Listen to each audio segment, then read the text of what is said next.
Dans l'évangile de Jean, Jésus guérit un homme infirme le jour du sabbat. Les religieux le poursuivent et l'interrogent et il répond « Vous sondez les Écritures parce que vous pensez avoir en elles la vie éternelle, mais vous recevez de la gloire les uns des autres. Vous ne cherchez pas la gloire qui vient de Dieu seul. » Donc je vous invite à la prière. Au moment où nous ouvrons les Écritures, nous pouvons être tentés d'y chercher un reflet de notre propre gloire, une confirmation de nos propres idées, une approbation de notre propre justice. Alors nous sonderons les Écritures, mais nous passerons à côté du Christ. Au moment où nous ouvrons le livre, accorde-nous la grâce d'y entendre une parole qui proclame ton royaume et sa justice. Et si cette parole conteste nos choix de vie, change notre cœur pour qu'il se convertisse à Jésus-Christ. Amen. Nous lirons toujours dans le prophète Jérémie, chapitre 23, du verset 16 à verset 32.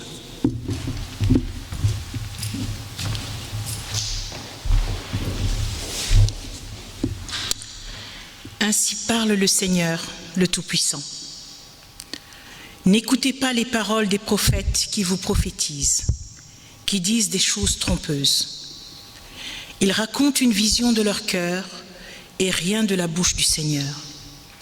Ils disent constamment à ceux qui me méprisent, « Parole du Seigneur, vous aurez la paix. » À quiconque marche dans l'obstination de son cœur, ils disent, « Aucun malheur ne viendra sur toi. » Qui se tient dans l'assemblée du Seigneur?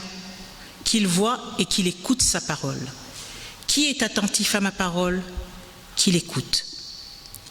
Je n'ai pas envoyé les prophètes, mais eux, ils courent. Je ne leur ai pas parlé, mais eux, ils prophétisent. S'ils se tiennent dans mon assemblée, ils feront écouter ma parole à mon peuple. Ils les feront revenir de leur mauvais chemin et de la méchanceté de leurs actions. Un marteau, j'écoute ce que disent les prophètes qui prophétisent le mensonge en mon nom de la manière suivante. J'ai eu un songe. Jusqu'à quand? Qu'est-ce qu'il y a dans le cœur des prophètes qui prophétisent du mensonge? Ce sont des prophètes dont le cœur est plein de choses artificielles. Ils comptent faire oublier mon nom à mon peuple à l'aide de leurs songes qu'ils se racontent mutuellement, comme leurs pères ont oublié mon nom à cause de Baal.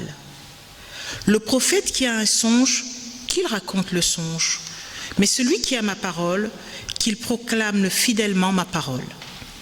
Qu'est-ce qu'il y a de commun entre la paille et le grain? Oracle du Seigneur. Ma parole n'était pas comme un feu? Oracle du Seigneur. Ou comme un marteau qui brise un roc? C'est pour cela que je vais m'attaquer aux prophètes qui se volent ma parole l'un à l'autre. Oracle du Seigneur. Je vais m'attaquer aux prophètes, oracle du Seigneur, qui utilisent leur propre langue pour émettre des oracles. Je vais m'attaquer à ceux qui prophétisent des songes mensongers, oracle du Seigneur, et qui les racontent et séduisent mon peuple avec leurs mensonges et leur légèreté. Et moi, je ne les ai pas envoyés et je ne leur ai rien ordonné. Et ils ne sont pas du tout utiles pour ce peuple. Oracle du Seigneur. Ô Seigneur, sanctifie-nous par ta vérité. Ta parole est vérité.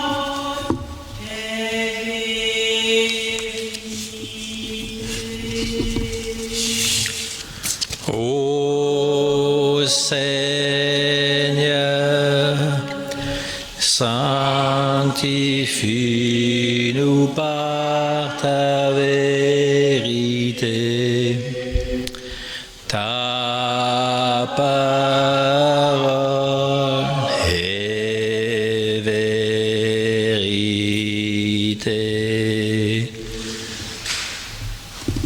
Alors, une dernière parole pour le prophète Jérémie. Ça fera la 4e prédication consécutive. Pas dans l'ordre des chapitres, nécessairement, mais Jérémie est un prophète pour notre temps. En fait, nous avons vu qu'il préfigure un peu la figure du Christ et que la question qui est posée aujourd'hui, c'est qu'est-ce qu'un vrai prophète et un faux? Et oui, déjà le prophète, ce n'est pas celui qui annonce des catastrophes à venir, mais qui dit au peuple, retournez vers le Seigneur. Les problèmes, il y en aura toujours. Mais les problèmes qui nous menacent, ce sont les problèmes qui sont liés à votre abandon de la foi du Dieu d'Israël. Et c'est une interrogation qui se pose toujours aujourd'hui. C'était dans la Bible déjà, dans l'Ancien Testament, qu'est-ce qu'un vrai ou un faux prophète? Dans le Nouveau Testament aussi, avec Paul. Il parle des super apôtres, il y a des apôtres qui sont super que lui, qui annoncent toutes sortes de choses que lui ne peut pas annoncer.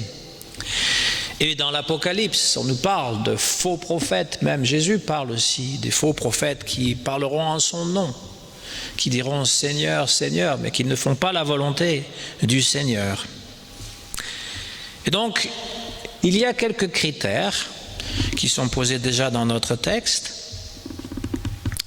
et qui peuvent nous éclairer. Le vrai prophète parle avec autorité, sa parole est une parole forte, efficace, qui se réalise non seulement dans le futur, mais aussi dans le présent. Alors évidemment, c'est difficile d'évaluer le critère, d'évaluer quelqu'un selon ce critère, parce que le futur nous apprendra si ce qu'il a annoncé doit arriver. Deuxième critère, sa parole est conforme à la tradition, elle ne contredit pas l'orthodoxie. Là encore, il y a des gens qui se font passer pour des prophètes, aujourd'hui encore, surtout en Afrique, ils se nomment prophètes ou apôtres, je ne sais pas d'où ils tirent ces titres-là, et qui sont dans une tradition très, orthodoxe et qui nous annoncent toutes sortes de choses. C'est peut-être pas un critère vérifiable, infaillible, on va dire. Le critère décisif, c'est celui qui pose le discernement entre la volonté de Dieu et les désirs de l'homme. D'abord, le vrai prophète ne veut pas être prophète. C'est un peu comme dans le Tao Te Ching, Lao Tzu dit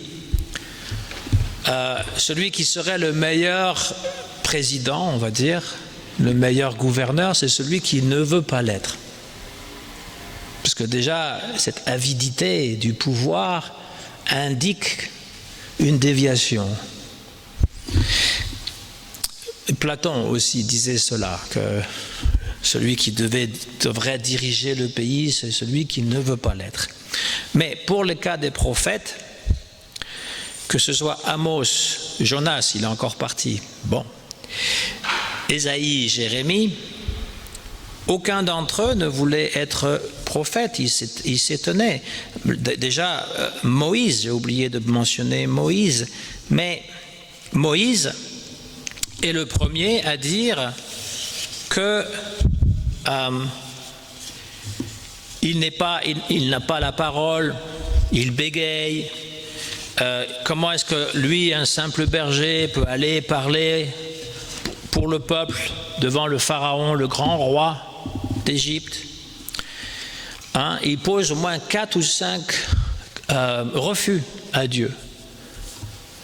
Dieu lui dit, jette ton bâton. Il se transforme en serpent pour donner une autorité à Moïse. Quand Moïse dit, je bégaye, je n'ai pas la parole facile, il dit, prends ton frère Aaron. Il parlera à ta place, il sera ton porte-parole. Finalement, il accepte. Amos dit, je suis qu'un simple berger, je n'ai pas de culture, je ne peux pas parler en ton nom. Jonas, Dieu lui dit, annonce la destruction de Ninive. Qu'est-ce que fait Jonas? Il s'en va. Vous remarquez, il est à nouveau parti du temple. Il s'en va, il ne veut pas. Et c'est après qu'il a failli se noyer dans le ventre d'un gros poisson, qu'il a été recraché sur la terre ferme, que finalement il le fait. Et il n'est pas content parce que les résultats ne sont pas conformes à ce qu'il avait désiré. Donc c'est un prophète qui ne veut pas être prophète. Jusqu'au bout, il dit, mais je ne voulais pas de ta mission.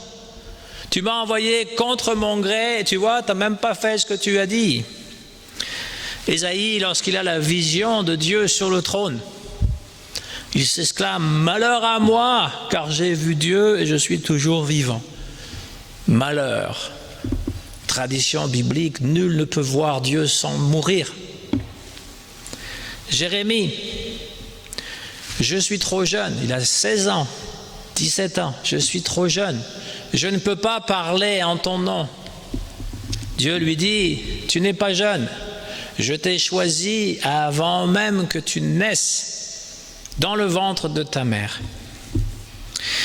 Et tous ces prophètes, Moïse y compris, ont vécu leur vocation de prophète dans la souffrance,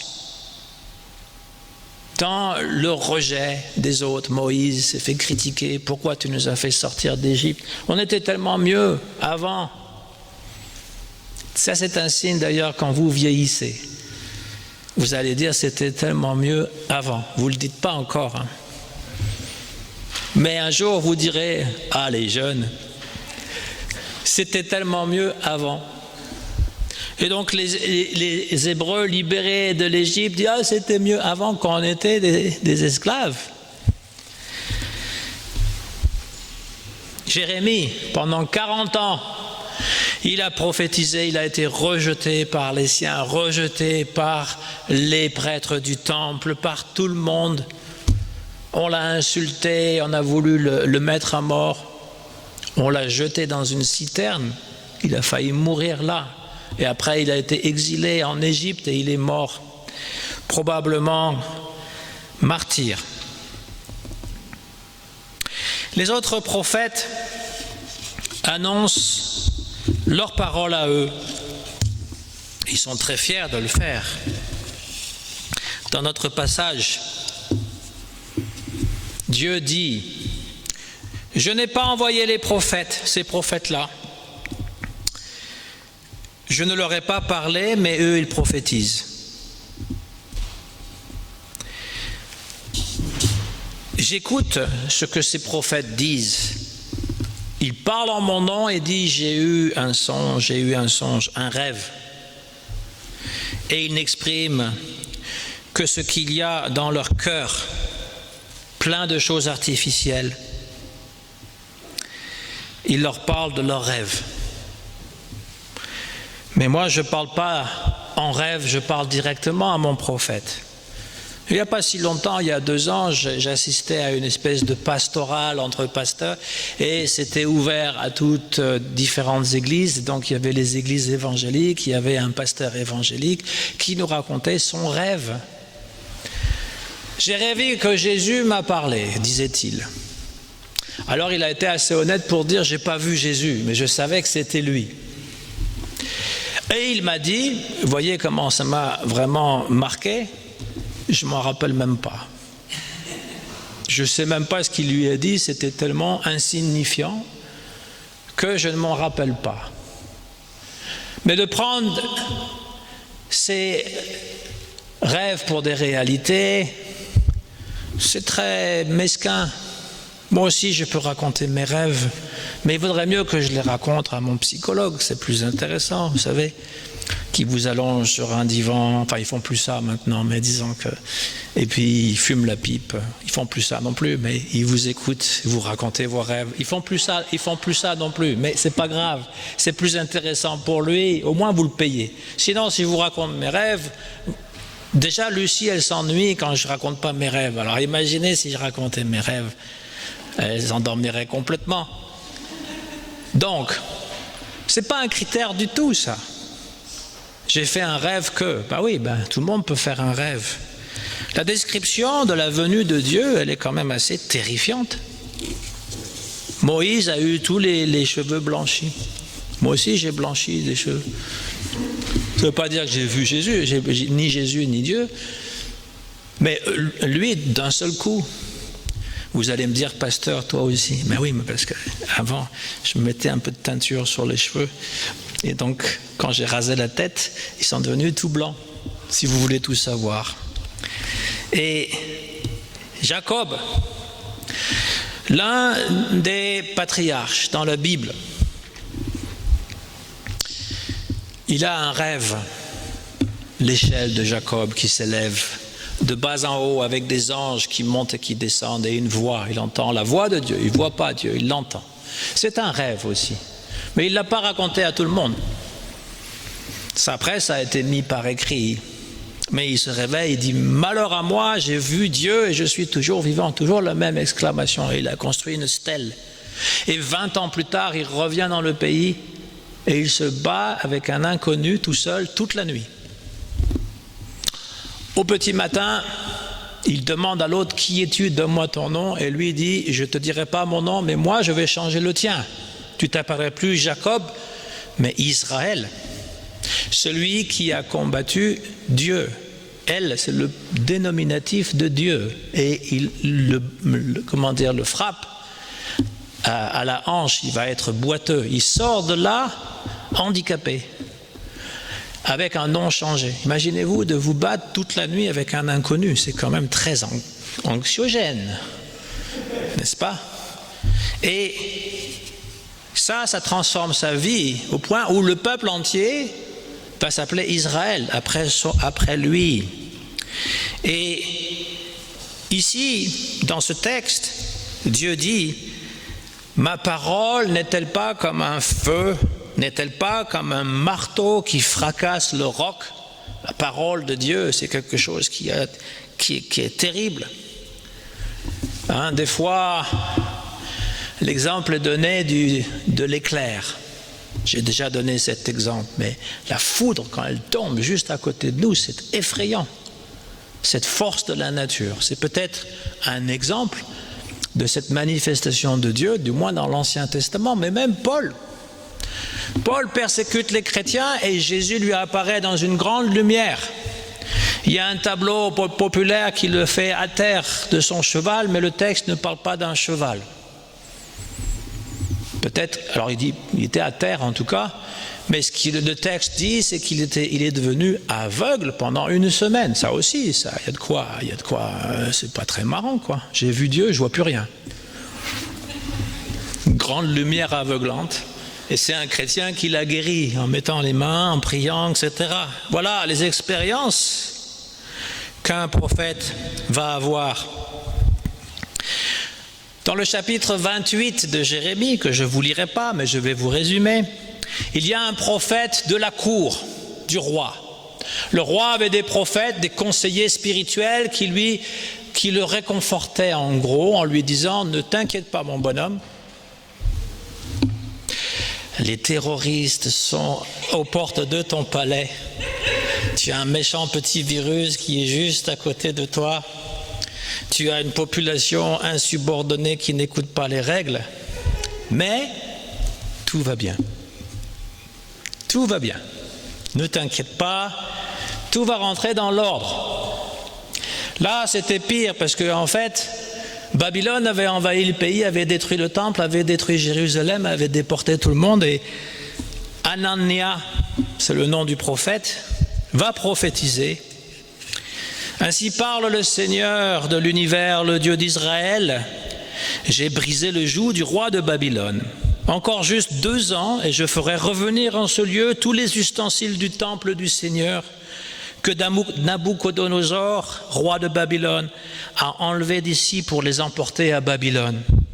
De même, Jéconias, fils de Joachim, roi de Juda, avec tous les déportés de Juda qui sont allés à Babylone, je les ferai revenir ici, oracle du Seigneur, car je vais briser le joug du roi de Babylone. Alors là, c'est très clair.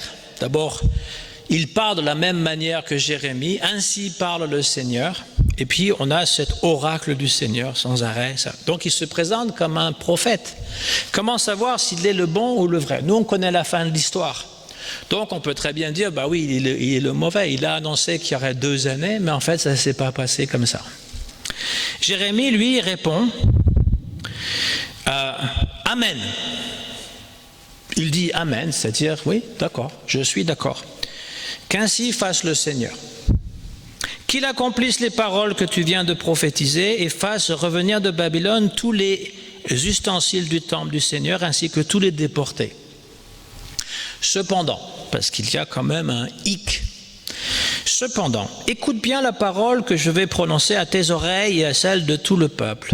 Les prophètes qui nous ont précédés, toi et moi, depuis bien longtemps, ont prophétisé pour beaucoup de pays et pour les royaumes considérables, la guerre, le malheur et la peste. Le prophète qui prophétise la paix, c'est quand s'accomplit sa parole qu'on le reconnaît pour un authentique envoyé du Seigneur. Ben oui, la plupart de ces grands prophètes sont des prophètes de malheur. Ils annoncent toujours des catastrophes, ils n'annoncent pas la paix. Alors le prophète Anania prend, parce que Jérémie faisait des actes symboliques, il avait un joug. Alors il y a quelqu'un qui m'a demandé c'est quoi un joug? Joug avec un G à la fin. Ben, c'est un peu comme un harnais. On va dire c'est quoi un harnais? Vous savez, les bêtes de somme, on leur met quelque chose sur le dos. Hein. Par exemple, un bœuf, on lui met une barre de bois et donc il porte une charge. Voilà, un joug. Donc c'est quelque chose qui nous pèse. Et donc Jérémie a quelque chose comme ça sur la nuque pour montrer que vous allez être assujettis à Babylone et il vaut mieux que vous acceptiez votre sort, sinon ça va être pire. En d'autres termes, il prêche la soumission à l'ennemi. Et donc il n'est pas du tout populaire. Et donc Anania, le prophète du roi, enlève le joug de la nuque du prophète Jérémie et le brise. Et il dit, ainsi parle le Seigneur, c'est de cette façon que dans juste 2 ans, je briserai le joug de Nabuchodonosor, roi de Babylone, l'enlevant de la nuque de toutes les nations. Donc il confirme en disant, avec un geste symbolique lui aussi, je casse et je te dis que Dieu va délivrer les nôtres. Que fait Jérémie? Il s'en va. Et le prophète Jérémie s'en alla. Voilà un des critères intéressants d'un vrai prophète, l'humilité. Il ne prétend pas, je sais tout, je connais tout, écoutez-moi. Ok, peut-être je me suis trompé, peut-être lui a raison. Et Dieu va lui reparler. Il dit, tu diras à Anania, tu ne veux pas accepter un joug qui est fait de bois? Eh bien, je vais en mettre un de fer. Encore plus fort. Et il va expliquer ultimement, Jérémie aura une parole de consolation, quand même, mais il va dire, pas 2 ans, 70. Vous resterez en captivité 70 ans. Vos enfants et vos petits-enfants ne verront peut-être pas le retour en Israël. Et ça s'est avéré juste, même le chiffre s'est avéré juste. C'est pour ça que Jérémie est resté dans la Bible comme un grand prophète, parce qu'il a vraiment vu les choses telles qu'elles étaient. C'est un chiffre même messianique, 70 ans. Alors, dans cette prédication du retour, il y a quelque chose de tout à fait nouveau, c'est-à-dire que l'exil à Babylone, ce n'est pas simplement l'équivalent de l'exil en Égypte, avec la promesse d'un nouvel exode, la sortie d'Égypte. C'est en fait dans l'exil qu'on va pouvoir renouer les liens avec sa foi. C'est-à-dire que la religion juive s'est vraiment élaborée dans l'exil. En dehors des fausses assurances qui sont liées à la terre promise, à la cité sainte de Jérusalem, au temple de Jérusalem, à la loi, à la circoncision, autant de signes extérieurs d'une identité religieuse contre lesquels Jérémie avait prophétisé. Eh bien, lorsqu'on se débarrasse de ces fausses assurances, on renoue avec le vrai cœur de la foi. Et l'expérience de la foi des origines, un peu comme les protestants, qui lors des persécutions sous Louis XIV, ont dû vivre cachés et faire des cultes cachés. Leur foi était beaucoup plus grande parce qu'ils risquaient littéralement leur vie à écouter ou à prêcher l'Évangile. Jérémie parle du don de la vie comme un butin, donner sa vie. C'est une expression d'une richesse spirituelle très profonde et elle résume la totalité du message de Jérémie sur le sens de l'exil. L'expression vie comme butin. On donne sa vie comme un butin, comme un trésor. Si vous voulez défendre vos biens contre l'agresseur, vous perdrez tout. Mais si vous acceptez de donner votre vie en butin, eh bien, vous allez être vainqueur. Et ça se voit aussi dans la parole de Jésus. Qui veut sauver sa vie la perdra. Qui perdra sa vie à cause de moi la trouvera. Ça ne veut pas dire qu'il faut mourir physiquement. Mais la mort de l'ego est nécessaire. La mort de notre petite conception, notre petit moi qu'on est si important est nécessaire pour pouvoir renouer avec la vraie religion. Le vrai christianisme, ce n'est pas les rites, ce n'est pas les dogmes, ce n'est pas l'appartenance à une église particulière. Le vrai christianisme, c'est être connecté avec Jésus, avec le Christ, et mourir, comme lui l'a montré. Mourir, pas besoin d'être cloué sur une croix, mais abandonner ces fausses conceptions, ces faux idéaux, abandonner la croyance aux faux prophètes, des gens qui vous prophétisent toutes sortes de malheurs, mais qui n'ont absolument aucun message spirituel. Ça ne sert à rien.